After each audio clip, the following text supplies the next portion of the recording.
nos envolvendo. Eu estava ouvindo a Cássia falar aqui sobre a festa. Tudo que vocês fizerem aqui, que nós fazemos aqui, dentro desse ambiente, é tudo baseado no Evangelho. Até a festa que vocês vão ter lá. E aí alguém pode me perguntar, mas como uma festa está baseada no Evangelho? No Evangelho diz, nem só de pão vive o homem. Por isso nós comemos coxinha, fazer bolo, né? Então é a prática, que faz parte também do... Algumas pessoas mais bolo do que coxinha. Faz parte desse congraçamento, dessa união que vai se desenvolver no dia a dia. Um grupo ele não é formado, um grupo ele se forma. Se vocês lembrarem do primeiro dia de aula para hoje, você percebe que o grupo ele já vai se formar. Você olha as pessoas, elas não são mais estranhas. E guarde bem que eu vou falar para vocês, que a responsabilidade de estar presente. Você não é mais um rosto na multidão da humanidade. Você é importante para cada um dos seus companheiros que estão aqui, para nós. E aqui não tem mestres, não tem professores. A diferença entre eu, o pessoal da equipe, meus amigos aqui e vocês é que nós chegamos primeiro. Só isso. Mas vocês vão poder fazer isso. Prova viva. A Cássia contou a história.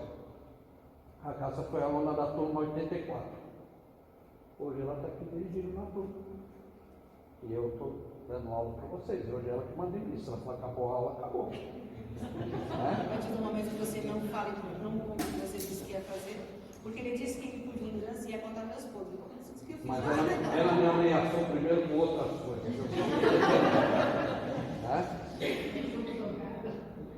Mas no início da aula, eu quero dar os parabéns para você que aqui está nessa noite. Está frio, está chovendo. Desculpa para não vir, teriam vindo, né? Parabéns para você que está aqui essa noite e abraçou esse projeto, essa proposta de crescimento interior.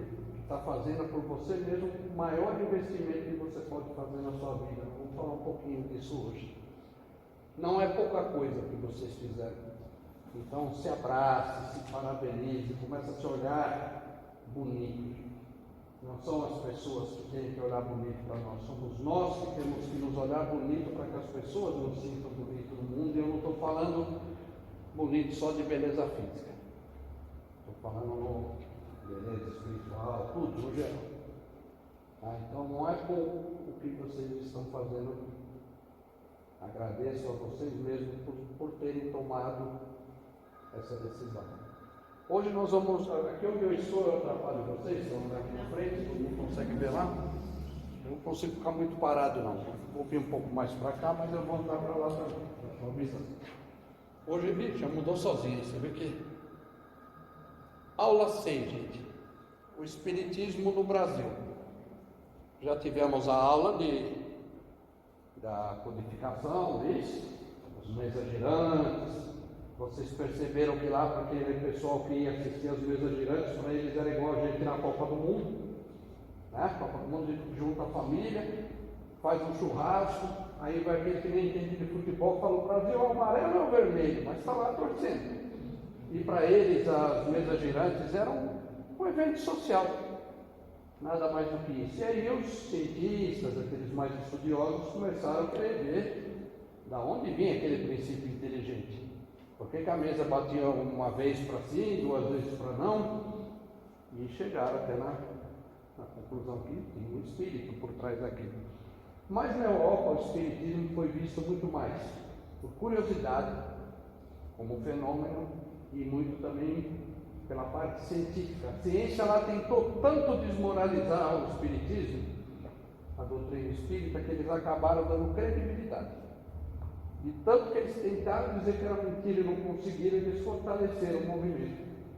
Mas como o espiritismo chegou aqui no Brasil? Tem gente que pensa que foi Chico Xavier que modificou o espiritismo. Não foi. Ele popularizou. Mas vamos lá, não gostei desse lugar, não. Vou ficar mais no meio aqui. Como é que a coisa começou, gente? Os fatos foram aqui no meio, né, Cássia? O vermelhinho? Vermelhinho. foram conspirando, né? Primeiro, essa senhora aqui, Dona Amélie Baudin, né, para fazer um pouco de biquinho, fala francês, não é isso? Esposa de Kardec, depois que ele desencarnou, ela fechou a livraria espírita por falta de interessados, né? Então, ela fecha a livraria. Esse senhor aqui, chamado Pierre Lemaitre, ele era responsável pela edição dos livros de Kardec na Europa. Tem algum carro aí? Alguém tem um forte carro vermelho? É que eu vi o forte carro bem na frente da garagem do caminhão ali. Eu vou lá ver, mas eu não Sei que o chego. caminhão A gente tem que fazer com Se está pedindo para tirar, melhor. do pedaço da Imagina. E esse senhor aqui, como ela fechou a livraria, ele cedeu à Federação Espírita Brasileira, que já havia sido fundada, a cessão dos direitos dos livros de Kardec, para que a ideia não morresse, para que os ensinos não terminassem. Então, a partir daí, ó, de 1857, lá da codificação, quando é que foi o que é considerado a codificação mesmo do Espiritismo, gente? Quando ocorre o quê? Lançamento do Livro dos Espíritos. Muito bem. Lançamento, primeira edição do Livro dos Espíritos, primeiro com 560 perguntas, acho que era, depois com 1019, tem quem fala que é 1020, porque desmembra a pergunta, mas sei lá, pergunta pra caramba ali, a verdade é essa. Até 1900, quando ele começou a se propagar aqui na terra do Cruzeiro, gente. Tá? E a ideia, quando Jesus escolheu o Brasil para que fosse a pátria do Evangelho, por que foi? Porque o Brasil era um país jovem, então não tinha tantas guerras, coisa e tal como já tinha na Europa, e ele sentiu que aqui era um lugar propício para isso. Então foi existindo todo esse movimento para que o Espiritismo ele viesse para cá. Tanto que hoje é o país onde tem mais adeptos do Espiritismo, é o Brasil. Aí, adiantei o assunto, né? Brasil, coração do mundo, pátria do Evangelho. Olha a responsabilidade. Nós somos, ou podemos ser, né? E também podemos deixar de ser se não fizermos a nossa parte, o coração do mundo, sendo a pátria do Evangelho. Que Evangelho? O Evangelho é os ensinamentos de Jesus. Tem o Evangelho segundo o Espiritismo? Sim. Mas o Evangelho que se fala aqui é no geral. Aliás, Emmanuel era o espírito protetor do Chico, o mentor, e uma vez ele falou para o Chico: Chico, se você tiver dúvida entre o que eu falo para você e o que diz Kardec, fique com Kardec. Se você alguma vez tiver dúvida entre o que fala Kardec e o que fala Jesus, fique com Jesus. Tá? Então, quando Kardec codificou o Espiritismo, eu devia ter falado isso para vocês, por que ele não teve nem tanta preocupação de colocar como religião? Estudou ciência, religião, filosofia, mas a ideia é que fossem ensinamentos que fossem usados por todas as pessoas, por qualquer religião que quisesse usar. Ele não teve essa preocupação de... Desculpa, gente, estou um pouquinho gripado. Essa preocupação de ter um exclusivismo, até porque, se vocês analisarem bem, os fundamentos do Espiritismo, o Espiritismo não inventou nada dos fundamentos dele.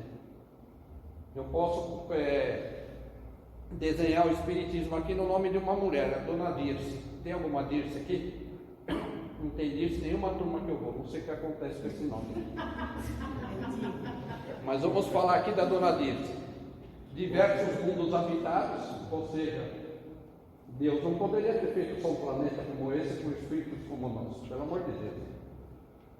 Tem os superiores, tem os parecidos, tem os iguais, tem os inferiores, que não são muitos não, que nós estamos bem lá na Série C do Campeonato Brasileiro aqui, né? Mas enfim, me perdi aqui, o que eu estava falando, Cássio? dos espíritos. Você quer uma água? Não, depois eu tomo dos o quê?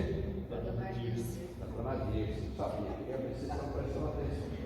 Ou essa, né?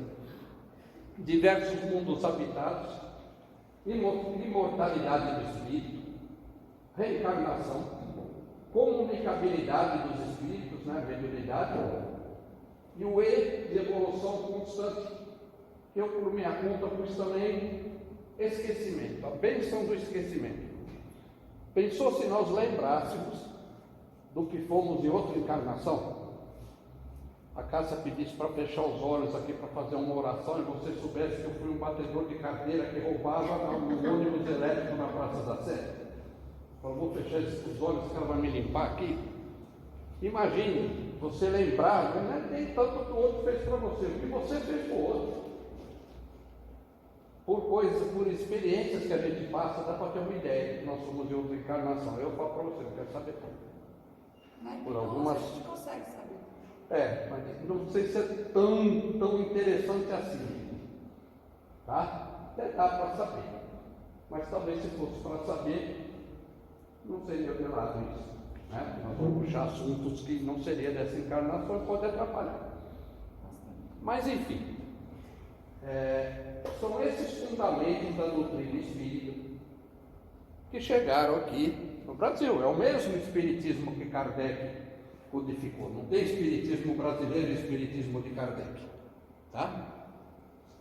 Tem um livro, alguém já leu esse livro? Brasil, Coração do Mundo, Pátria do Evangelho? Ninguém leu? É um livro muito interessante, ele é antigo, é um livro do Chico Xavier, e ele fala toda essa caminhada para chegar a esse ponto. Uma pergunta aqui, gente. Quem já fez ou está fazendo tratamento espiritual? Seja nessa casa ou em outra? Muito bem. Quem já assistiu palestra em alguma casa espírita? Quem já foi em algum trabalho de psicografia? Aqui? Ixi, então já deve ter me dito isso aí. Amanhã eu vou estar aqui com vocês, então se vocês vierem. Digam para mim, como é para vocês hoje estar numa casa espírita fazendo tratamento espiritual, ou assistindo uma palestra, ou participando da psicografia? Como é para vocês? Para mim é reconfortante. Muito? Reconfortante. Muito bem. Eu vou ser sincera com você. Seja. Eu nunca tinha ido na psicografia. Não acreditava. Aí um dia eu vim aqui, eu estava em tratamento, aí eu decidi de entrar aqui. Aí a pessoa que me entrevistou pegou meus dados, eu dei o nome do meu pai, da minha irmã, do meu pai, da minha mãe, de um amigo meu.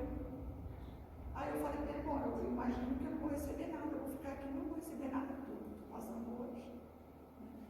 Ele falou, de repente você consegue receber alguma coisa, mas eu sentei, gostei da palestra, das músicas, tudo. De repente estou quase já para ir embora. Chamaram meu nome. Aí eu peguei a cartinha e quando eu olhei, a minha irmã, que faleceu há 13 anos, era a única pessoa que me chamava pelo apelido de Belinha. Quando eu olhei a carta, começava com Belinha. Nossa, aquilo para mim foi, sabe? Daí eu já expliquei a carta de todos eles. Mas foi uma coisa muito emocionante, muito, de verdade. E dos meus pais, como eu sou portuguesa, o português tem um sotaque bem puxado, com algumas palavras são bem difíceis até de entender, até para mim, que nasci lá, mas moro aqui.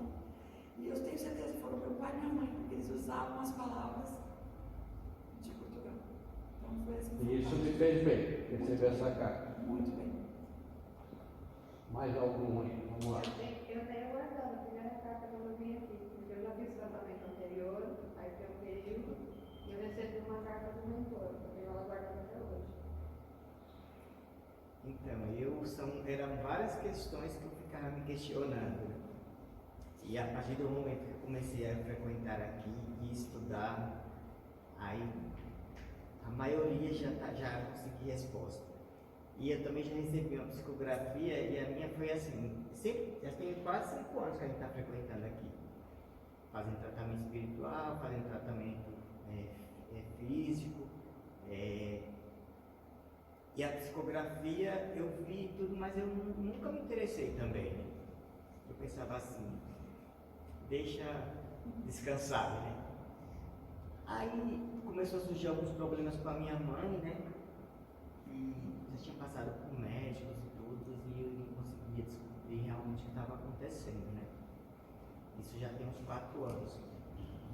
Aí eu vindo pra cá, colocando na casca, na vibrações, o nome dela e tudo.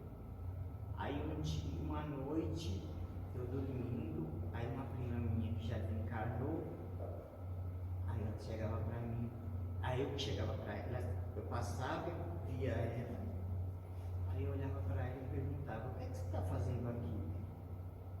Aí ela falava assim, eu voltei, aí eu acordava, aí eu lembrava, aí eu ficava assim, né?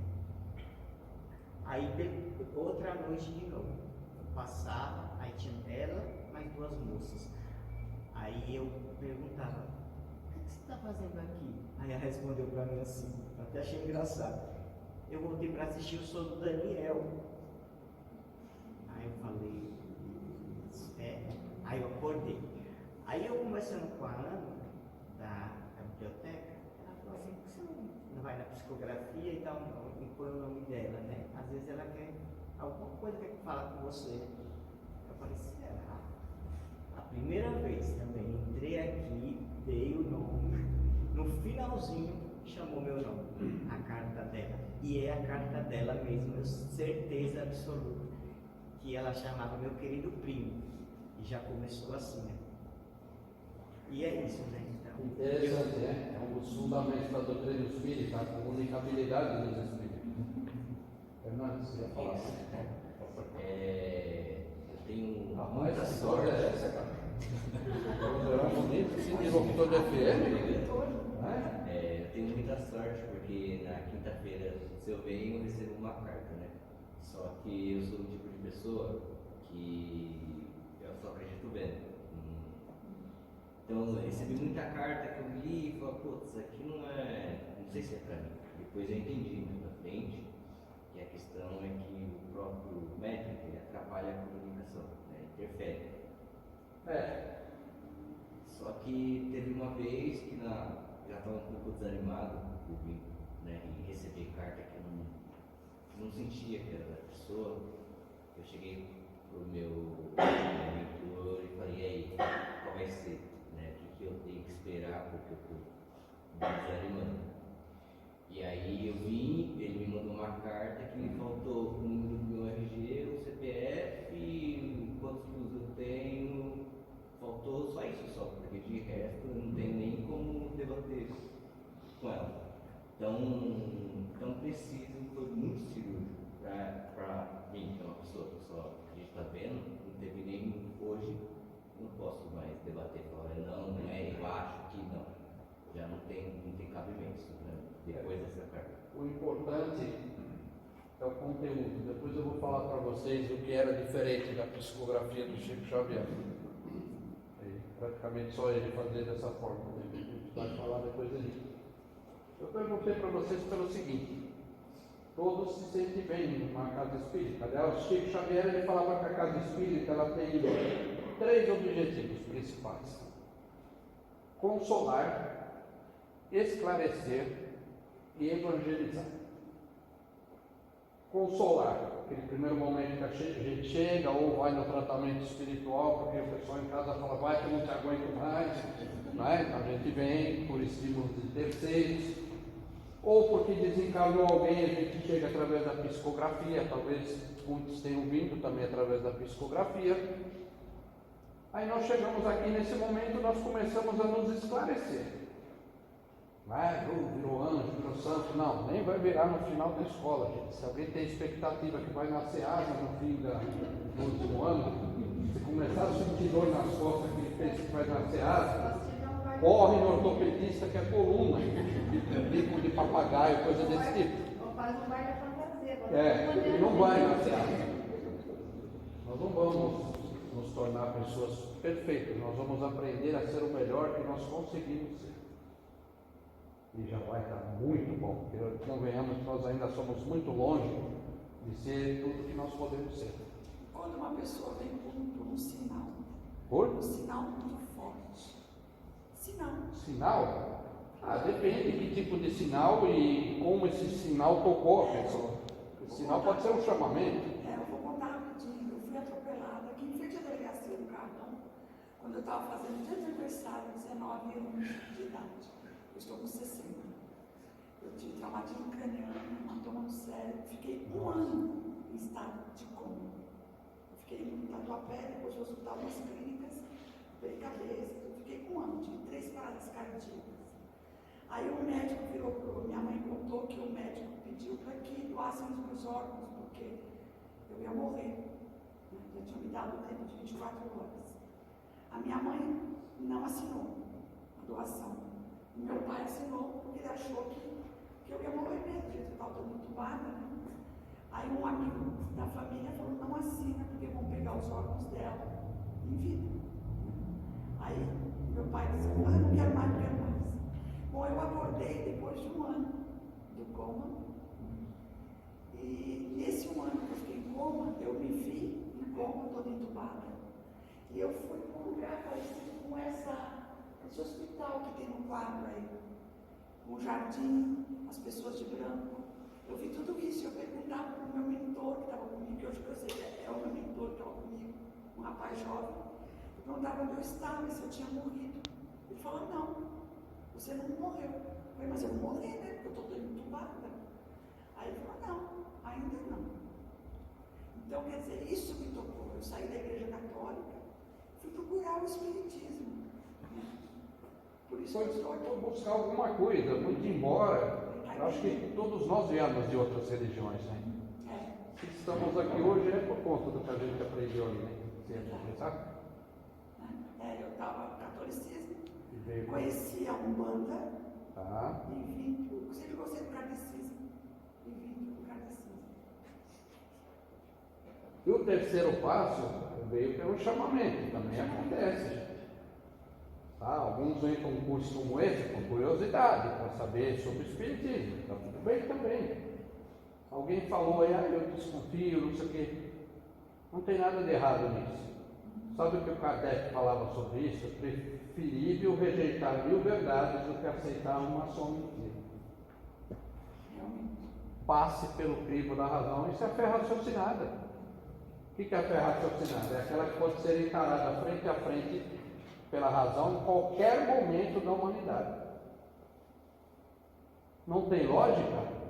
Não absorve para você. Não é porque eu estou falando, porque o Oswaldo, o Rubens, a Cátia, a Cássia estejam falando para vocês. É porque aqui não faz sentido para mim. Tá? Mas por que eu fiz essas perguntas? Nós vamos chegar no final de uma turma, a gente entra, não no final, do meio para diante, e já vai começando de agora também, na fase do evangelizar, que é o quê? É levar o que a gente aprende aqui, o ensinamento de Jesus, lá para fora.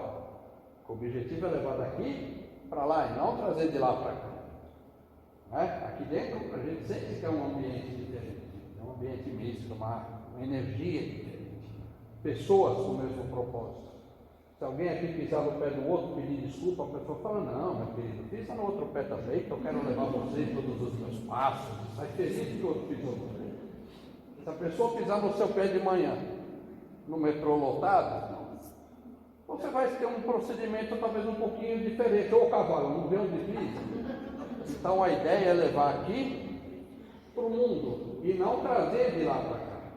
E conforme a gente vai levando daqui para lá, muitas das coisas que a gente faz lá não são boas, a gente começa a diminuir. E aí que vem a transformação que na escola vocês vão ouvir tanto falar nela. Mudou ali, né?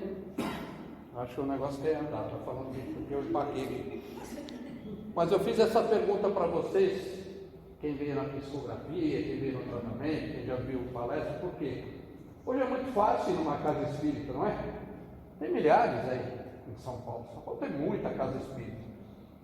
Há pouco tempo eu fiz uma viagem lá num lugar no interior do Rio, lá no meio de mato, tinha um centro espírita. Tinha um centro espírita, uma portinha desse tamanho assim, acho que cabia o cara do centro, ele saía para o outro entrar, porque não cabia os dois juntos, mas estava lá. Né? Mas será que sempre foi assim? Será que quando veio da Europa para cá, lá nos anos lá de 1900, será que a coisa era tão fácil como é hoje? Hoje ainda tem discriminação, né? Às vezes você vai no centro, às vezes o familiar, às vezes até dentro de casa, fala assim, vai levar para a cama agora? Vai todo dia, vai levar a cama para o centro.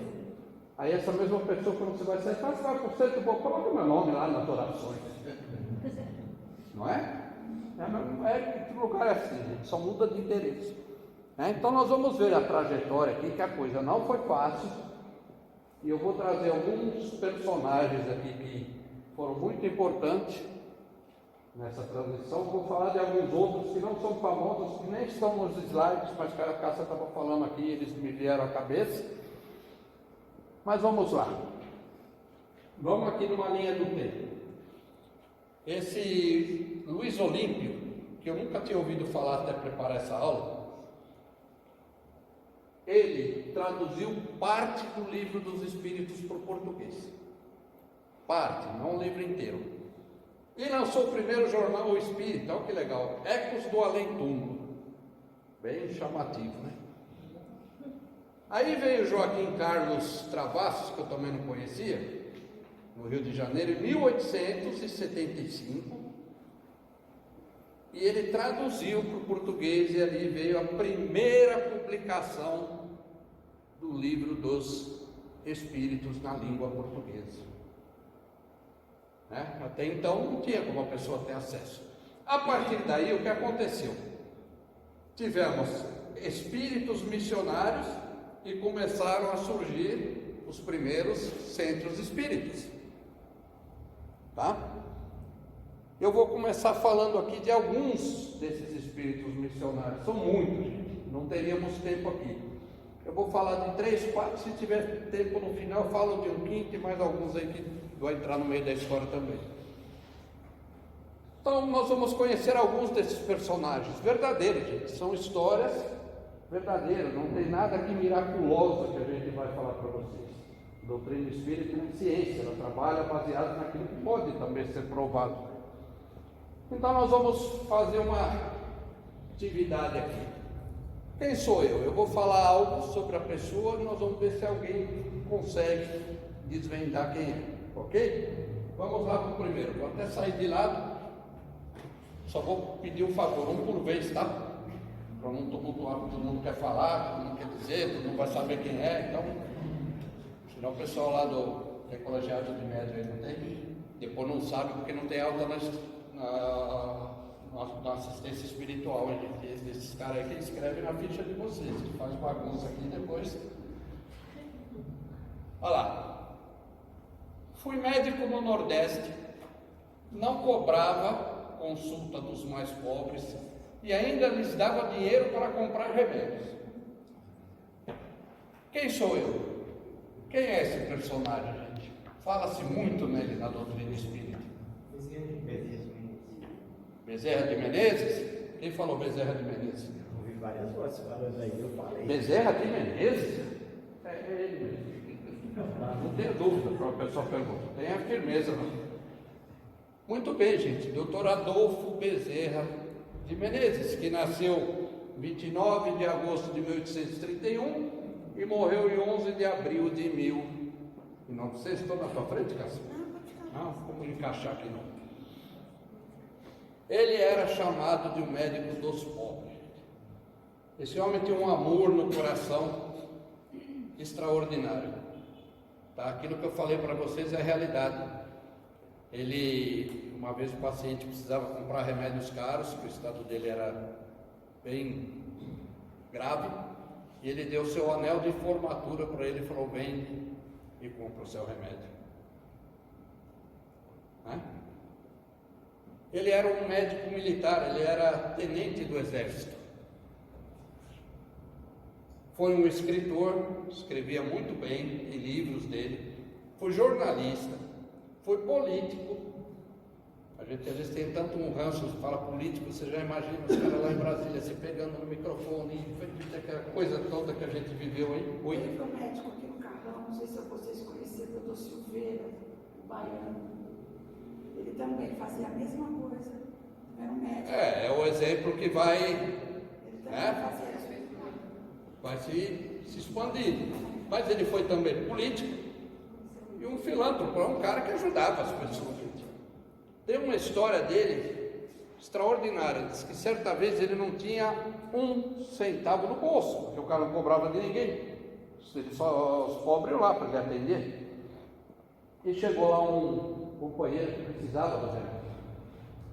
E ele falou para ele, olha, eu vou lhe dar a receita, mas infelizmente eu não tenho, o senhor me desculpe, porque eu não tenho um centavo para dar para o senhor para ajudar. Mas eu vou fazer o seguinte, eu vou lhe dar o que eu tenho. Eu vou lhe dar um abraço muito amor. E o Bezerra abraçou ele assim de uma maneira amorosa. E o rapaz foi embora. Dias depois ele encontrou com ele na cidade. Cara, melhor que o Bezerra, filho e tal. Daí chegou até ele e falou, doutor, naquela mesma noite que o senhor me deu o abraço, eu já senti que eu estava melhorando. O senhor me curou pelo amor. Ele tinha essa capacidade. Ele tinha um coração de viver realmente pelo próximo. Eu vou contar uma história aí de quando ele desencarnar, que não me lembro de algum espírito que tenha passado por isso. Em 1889, ele tornou-se presidente da Federação Espírita Brasileira. Tá? Ficou um tempo, saiu, a coisa começou a degringolar. O movimento empacou, não saía do lugar, muita confusão. Teve que ele voltar lá em 1895 para ser pela segunda vez presidente da Federação Espírita. Quando ele desencarna em 1900, ele chega na espiritualidade, quando ele recobra a consciência, ele recebeu a visita de espíritos superiores que vieram para ele e falaram: você foi convidado por Maria, mãe de Jesus, a fazer parte da falange de Maria. E nós viemos para te acompanhar. Você imagina, gente, o espírito ser convidado por uma estirpe de um espírito como esse? Sabe o que ele respondeu? Ele falou: eu fico emocionado, eu fico comovido, mas diga à Mãe Santíssima que eu agradeço demais, mas enquanto tiver um irmão meu sofrendo no Brasil, eu quero estar perto deles. E ele não foi. Iria para a hierarquia espiritual mais alta que existe. E ele preferiu estar junto dos sofredores. E muito apoio ele deu, tá, no movimento espírita, inclusive na elaboração da Escola de Aprendizes do Evangelho, que é o que vai virar o curso básico de vocês daqui a algumas aulas. Tá bom? Vou falar de mais um aqui. Quem sou eu? Esse é bom, hein? Eu vou contar umas histórias desse cara aí que vocês vão ficar... E é verdade. Ele fundou o primeiro colégio espírita, chamado Colégio Allan Kardec. Esse colégio fica na cidade de Sacramento, em Minas Gerais. Quem é esse valoroso espírito? É um homem. Chico Xavier? Não. Caboclo, né? Esqueci o nome dele. É professor. Talvez vocês não ouviram falar dele. Eu vou até indicar livro que tem a história dele, que é fantástica, e vou dar só um spoiler do que fala nesse livro. É um companheiro chamado Eurípides Barçanufo. Lá na cidade, lá o pessoal conviveu com ele, então eles chamam ele de tio Eurípides, que nasceu em 1º de maio. Maio é um mês dos caras legal, hein? Fiz aniversário na semana passada. 1º de maio de 1880 e desencarnou em 1º de novembro de 1918. Esse cara fez coisas fantásticas, gente. Fundou o primeiro colégio espírita, existe até hoje. Tive o prazer de estar nesse lugar, tá? Eu vi esse colégio. Ele era um educador, grande educador, jornalista, político. Você vê que todos eles tiveram esse. E filântropo. Ele ajudava muito as pessoas. Ele tinha conhecimento de farmácia, era um prático, porque naquele tempo não tinha faculdade para tudo como tem hoje. Mas ele tinha essas habilidades. E ele fundou uma farmácia que chamava Fé, Esperança e Caridade. Eu conheci a história desse companheiro, desse grande espírita, porque eu fui algumas vezes num centro com esse nome. E eu falei, puxa, mas que nome bonito, vocês colocaram. Aí a pessoa me contou de onde ela tirou o nome e me emprestou o livro da história da vida dele. Tem 2 livros que falam sobre ele. Eurípides, o Homem e a Missão. Depois eu passo para vocês. E o mais bonito, que chama Eurípides Barçanufo, o Apóstolo da Caridade. Tá? Que é um livro que numa determinada parte fala-se que muito possivelmente ele seja a reencarnação de São Francisco de Assis. Talvez por isso toda essa bondade, né, que ele tinha. Ele era um defensor ferrenho da doutrina espírita. Tinha um padre na cidade que perseguiu os espíritos. E o Eurípides Barçanufo marcou com o padre de fazer um debate em praça pública. E o padre foi, achando que ia aniquilar com ele. Sei que o padre tomou uma surra no debate ali, debate civilizado, logicamente, que o padre levou as pessoas para que ele convencer que as pessoas vão se tornar espíritas e saiu de lá um monte de convictos. E ele defendia ferrenhamente a ideia, ele não tinha medo, não tinha vergonha. Né? Ele era um médium de desdobramento. O que é um médium de desdobramento? Pega o médium dobrado e vai desdobrando ele? Não é isso. O médium de desdobramento é aquele que o espírito sai do corpo e vai em outro lugar, mesmo com a pessoa às vezes não dormindo, e realiza alguma coisa. O que ele fazia? Com esses conhecimentos dele de farmácia, ele ia atender muitas pessoas, fazia muitos partos, e às vezes era um lugar longe, onde não daria tempo para ele chegar. Então, conta-se que em muitas situações ele estava dando aula no colégio, e ele parava e falava para os alunos, fiquem em oração que eu vou precisar fazer um parto. E aí diz que a cabeça ficava assim, passava um tempo, ele voltava e falava, nasceu uma menina, vai se chamar tal. E uma vez isso aconteceu, ele foi, voltou e passou alguns minutos, bateu na porta, era o marido da mulher que ele tinha ido atender, e veio chamar ele para ele fazer o parto. Doutor, pelo amor de Deus, vai dar luz agora, só precisa ir lá que eu já fui, meu filho. Meus parabéns, nasceu uma menina. Não, doutor, estamos esperando o senhor. Tanto ele insistiu que a Eurípides foi com ele lá. Quando eles entraram na casa, a esposa do homem falou, doutor, o senhor voltou. Quer dizer, ele tinha estado lá e feito o parto. Quando eu fui nessa visita que a gente fez no Colégio Allan Kardec, nós vimos lá um senhor, devia ter quase 90 anos na ocasião, que foi aluno dele. E a gente, dentro da curiosidade do ser humano, né? Nós perguntamos, é verdade realmente essas coisas que a gente lê no livro? E ele falou, é verdade, era impressionante, parece uma coisa de louco, mas isso acontecia muitas vezes. Então ele foi um grande defensor da doutrina espírita. Tem uma aula que eu dou como essa aí, que eu falo que não adianta ser, como é que é a palavra? Espírita de gogó. O que é o espírita de gogó? É aquele cara que vem e só pede as coisas para os espíritos, acha que os espíritos têm obrigação de dar para ele, porque eles estão em dívida, porque a vida dele é difícil, sempre a dele é mais difícil do que dos outros, mas não põe a mão na massa. Não quer levar o evangelho, não quer exemplificar, não quer ajudar ninguém, não quer se transformar. Você ajuda nem assim. Né? Só vem, né? É o famoso chupim. É o Papa Passe, aquele cara que 5 anos fica tomando passe. Vamos sempre tomar um passe, não aceita ir num curso, não aceita ir numa escola de aprendizes, mas vai lá tomar passe.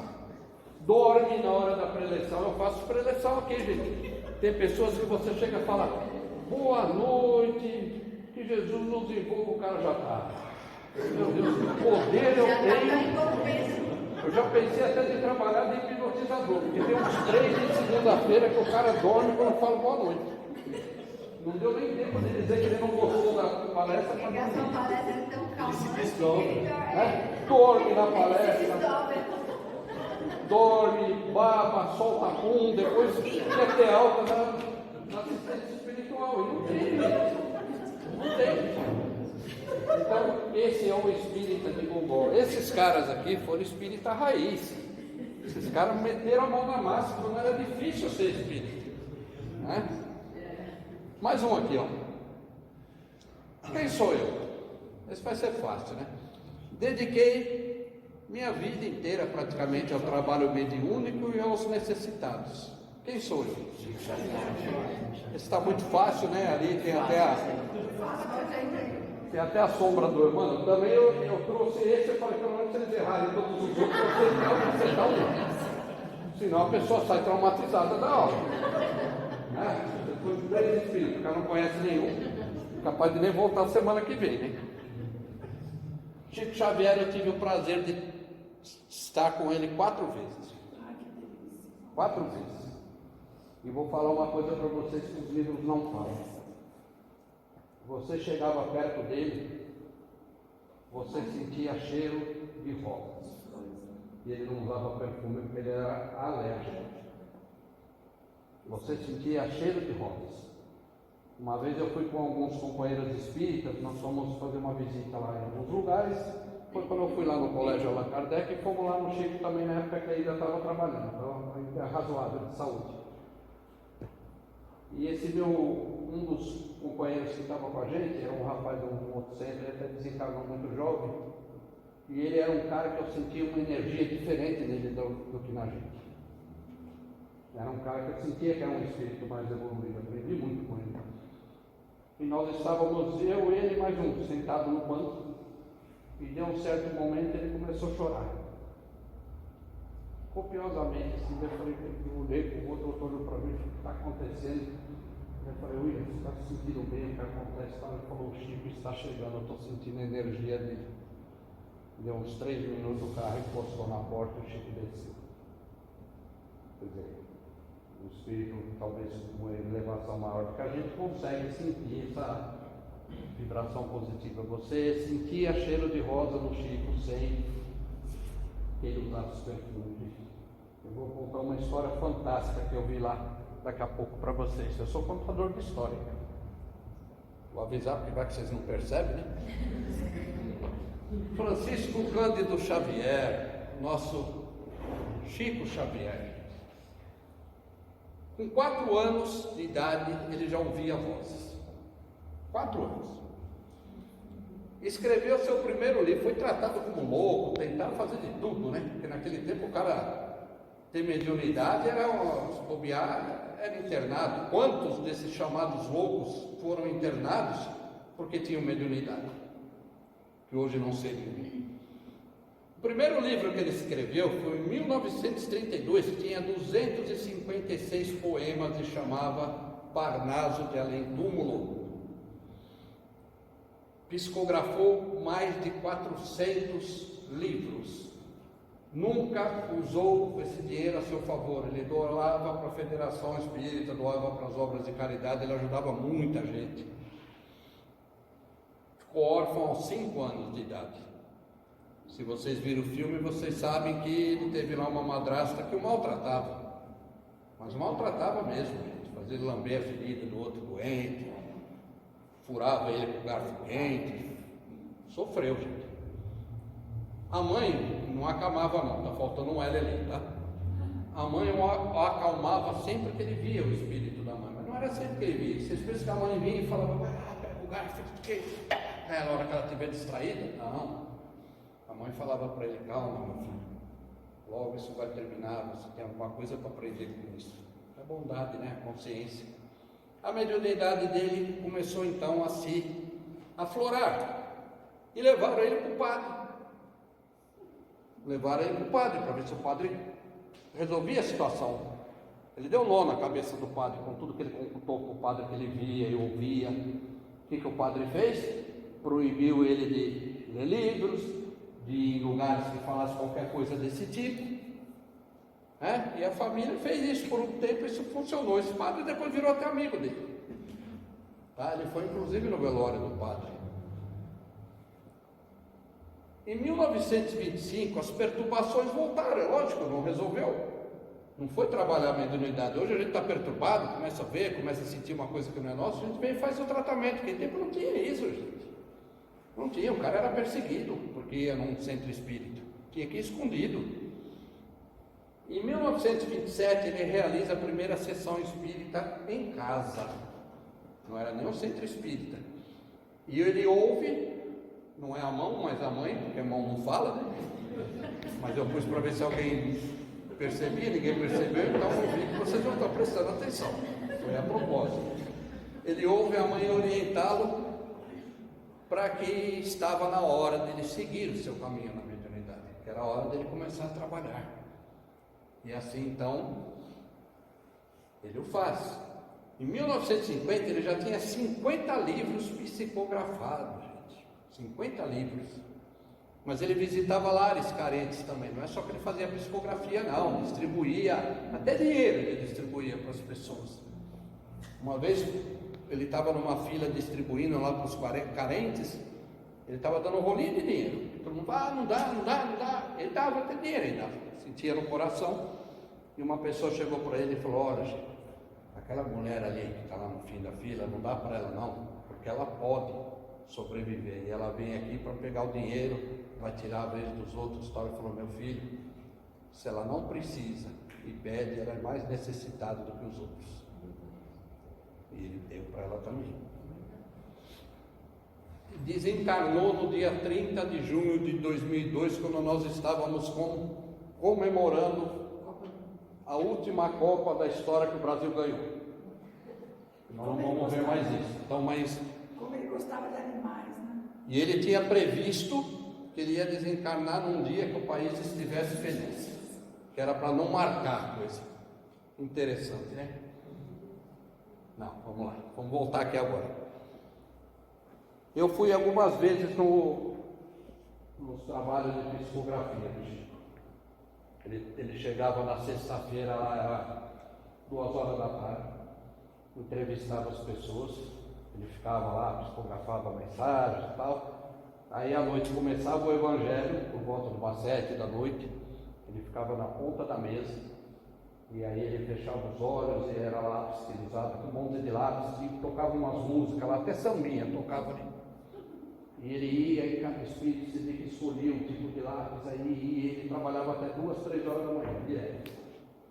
Um cara doente que só ficava em pé à base de remédio. Numa dessas, daí no fim ele lia as mensagens. Por que as mensagens dele tinham tantos detalhes que às vezes as mensagens nas casas espíritas não tem? Porque ele era um médium que psicografava totalmente inconsciente. É lógico que ele sabia o que estava acontecendo ali, mas é tipo a mão vai sozinha. Né? Se eu sou um médium numa casa espírita e vejo uma orientação muito detalhista, eu tenho receio de pôr. Porque às vezes eu não sei se aquilo realmente eu captei, que o Espírito me falou, se foi uma ideia minha. Por isso que algumas coisas às vezes não vêm nesses detalhes assim, como ele fazia. Eu vi um caso lá que me marcou para sempre. Eu fui lá porque minha mãe desencarnou com 46 anos quando eu tinha 18 anos. E para mim foi muito difícil. E eu fui lá e uma das vezes que eu fui, eu estava sentado com o rapaz, a gente tinha passado na entrevista com o Chico, ele só perguntava quem é que desencarnou, o nome da pessoa. Ele já falava algumas coisas, eu estou vendo um espírito assim, junto com ela, sabe quem é, não sei o quê. Mas enfim. Aí eu estava conversando com um rapaz. Ele era um cinegrafista da tipo Rede Globo do Rio Grande do Sul, e ele estava lá que eles estavam fazendo um documentário do Chico. E ele tinha perdido um filho, desencarnado um filho com 18 anos, e ele fez a mensagem do filho, então ele estava lá junto comigo. E ele falou para mim: puxa, eu fiz uma besteira. Eu dei o nome no meu filho, mas eu não sei se eu dei o nome errado. Caramba, o pai dá o nome do filho, eu falei, vou ter que socorrer ele, né? Eu falei, como assim? Ele falou, meu filho tinha 2 nomes. Roberto e Paulo. Eu falei, Paulo Roberto? Ele falou, não. Quando eu conheci a mãe dele, ele já tinha 1 ano de idade, 1 ano com alguns meses. O nome dele era Roberto. E estava lá no registro dele, pai desconhecido. Eu, quando conheci ele, eu me apaixonei mais pela criança do que pela mãe. Eu casei com ela, amo minha esposa, estamos juntos até hoje, mas eu acho que eu amava mais o menino do que ela. E o que eu fiz? Eu rasguei a certidão dele e eu dei um jeito, eu registrei como se ele tivesse nascido naquele ano. Então ele tinha 1 ano a mais do que ele tinha na certidão. E eu mudei o nome dele. Eu mudei de Roberto para Paulo e coloquei lá eu como pai. E eu dei o nome de Paulo, foi o nome que eu dei. Será que eu tinha que ter dado outro nome? Não, a espiritualidade vai saber achar que um que é outro, né? Ia falar o que para ele? Ficar comigo eu pensei, né? Eu falei, ferrou, mas eu não disse isso para ele. Aí chegou na hora e ele recebeu, foi um dos primeiros a receber a mensagem.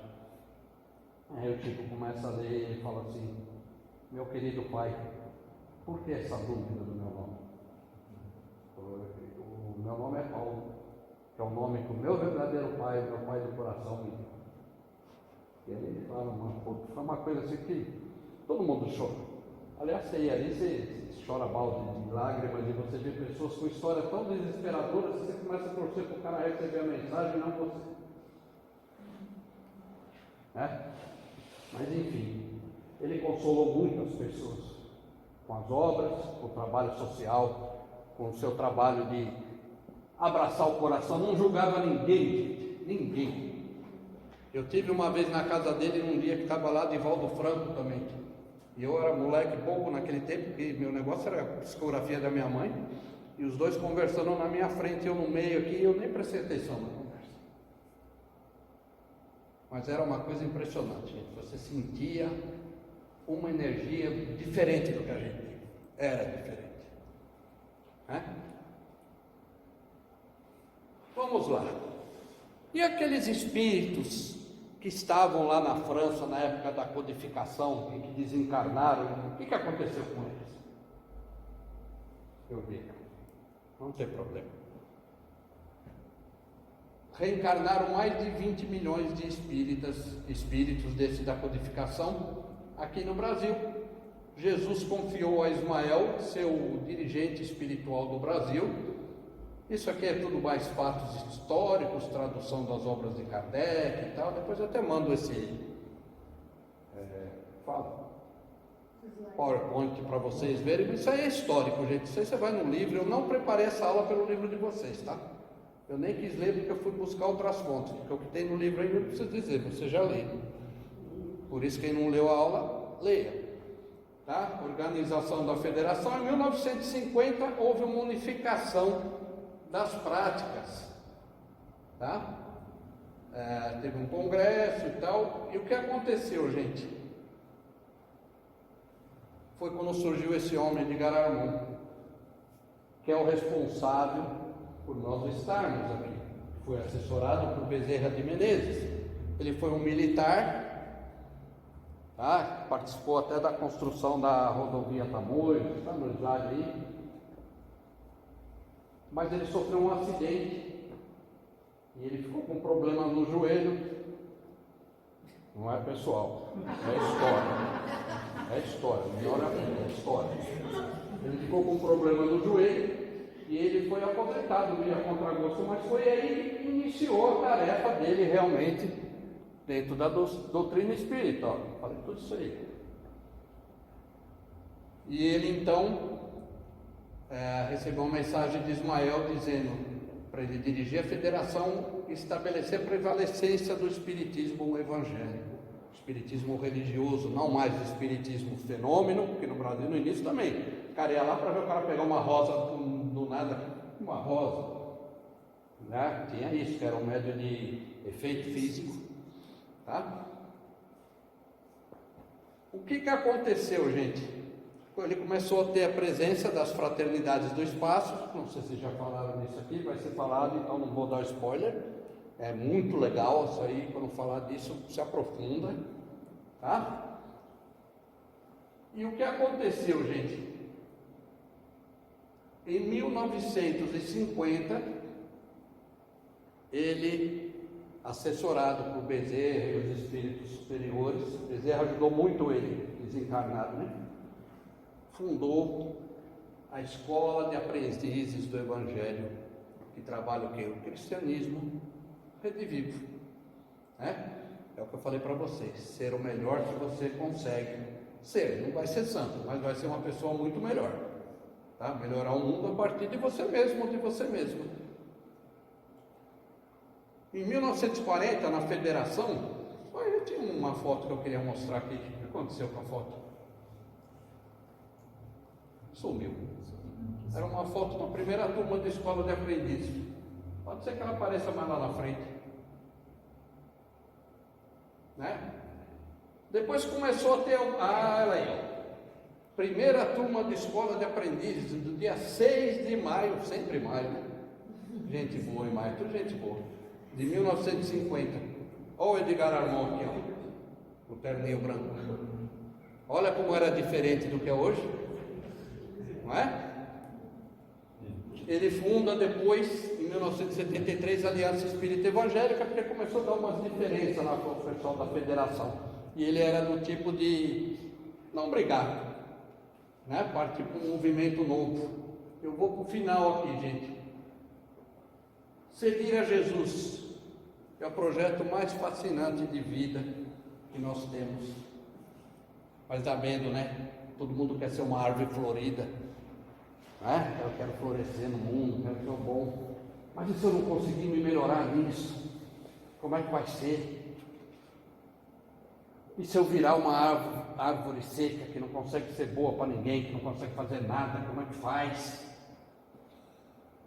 Eu vou deixar aqui para a gente finalizar a aula uma quadrinha que é de uma música da evangelização infantil, que ela fala o seguinte: se não houver fruto, valeu a beleza das flores. Se não houver flores, valeu a sombra das folhas. E se não houver folhas, valeu a intenção da semente. Eu desejo de todo o coração que cada um de vocês, que nós todos, que todos os companheiros que trabalham nessa turma, façam verdadeiramente valer a intenção da semente na vida de vocês. Muito obrigado e Jesus abençoe a todos. Então mando depois o slide, é só detalhe, é só parte histórica, tá?